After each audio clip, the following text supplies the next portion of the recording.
One simple warning అందరికీ ఇస్తుంది, ముఖ్యంగా రెడ్ శాండర్స్ అందరికీ కూడా. రెడ్ శాండర్స్ని ఎవరైతే సపోర్ట్ చేస్తున్నారో, మీరు స్మగ్లర్స్ కావచ్చు, కొట్టేసే వాళ్ళు కావచ్చు, కింగ్ పిన్స్ కావచ్చు, it's a very firm warning to you all. Operation Kagar లాంటిది ఎక్స్ట్రీమ్ లెఫ్ట్ వింగ్ ఎక్స్ట్రీజంనే హ్యాండిల్ చేయగలిగినప్పుడు ఈ కంట్రీ, ఒక ఐడియాలజికల్ బేస్డ్ ఉన్న వాళ్ళే కూర్చోబెట్టి కష్టమైపోతుంది లొంగిపోతున్నప్పుడు మిమ్మల్ని తాట తీసి కూర్చోబెట్టేస్తాం స్మగ్లర్లు అందరినీ. It's just a political will అంతే. మీరు కనుక ఇదే పనిగా చేస్తే 6 to 9 months ఆర్ 1 year అదే పని ఆపరేషన్ పెడతాం మీ అందరికీ.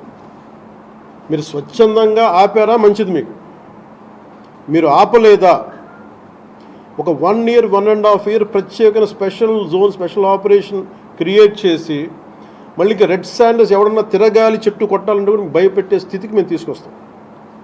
మేజర్ మీకు ఒక యాక్ట్ ఉంది, ఎవరన్నా సరే రెడ్ శాండర్స్ చెట్లు కొడితే వాళ్ళ ఆస్తులను కూడా సీజ్ చేయొచ్చు. ఆ అమెండ్మెంట్ ఆల్రెడీ చేస్తుంది ఫారెస్ట్ యాక్ట్లో. You have to be very very clear on that. So ప్రభుత్వం ఇంకా ఆలోచిస్తూ ఉంది, తటపాయిస్తుంది. ఇంకా ఆ తటపాయింపులు లేవు ఇప్పుడు. మీకు వెరీ స్టర్న్గా వెరీ ఫర్మ్గా చెప్తున్నాం, రెడ్ శాండర్స్ స్మగ్లర్స్ అందరికీ కూడా, దాంట్లో పాల్గొనే వాళ్ళు ప్రతి ఒక్కళ్ళకి కూడా it's a matter of time. So మీ అందరూ కూడా మర్యాదగా మీరు వెనక్కి వెళ్ళిపోయి వేరే పనులు చూసుకుంటారా లేదా ఇవే చేస్తారనేది చాయిస్ ఇస్ యువర్స్. ఎందుకంటే వన్స్ మేము ఆపరేషన్ స్టార్ట్ చేసినప్పుడు మటుకు ముఖ్యమంత్రి గారి దృష్టికి తీసుకెళ్తాం, ఆల్రెడీ ఆయన స్టార్ట్ చేశారు. ఇవన్నీ కాకుండా మేము బోల్డ్గా నరికేస్తాం, మమ్మల్ని ఎవరు ఆపర్ ఏం చేయరంటే ఇది ఒక ఎన్డీఏ గవర్నమెంట్, గుర్తుపెట్టుకోండి. It's a tough government.